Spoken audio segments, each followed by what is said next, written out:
सर्वांना नमस्कार. संविधान प्रवासामध्ये आपल्या सगळ्यांचं मनापासून परत एकदा स्वागत आहे.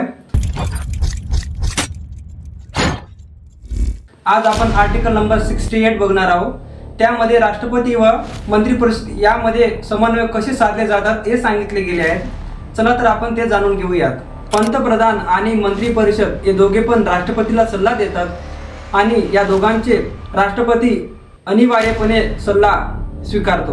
पंतप्रधान आणि मंत्रिपरिषद हे दोघे पण राष्ट्रपतीला सल्ला देतात आणि या दोघांचे पण राष्ट्रपती अनिवार्यपणे सल्ला मान्य करतो. परंतु हा सल्ला संविधानाच्या चौकटीत असतो. म्हणजेच राष्ट्रपती आणि मंत्रिपरिषद यांच्यात संतुलन आणि संवाद असणे अत्यंत आवश्यक आहे. मित्रांनो, आजच्या राजकीय वातावरणामध्ये हे आर्टिकल अत्यंत महत्त्वाचे आहे, कारण ते राष्ट्रपतींचे निर्णय आणि सरकारच्या कामकाजामध्ये समन्वय सुनिश्चित करते. थोडक्यात राष्ट्रपती आणि मंत्रिपरिषद यांच्यातील संबंध म्हणजे लोकशाहीतील संतुलनाचा गुपित होय. ही रील तुम्हाला आवडली असेल तर शेअर करा, लाईक करा आणि सबस्क्राईब करा.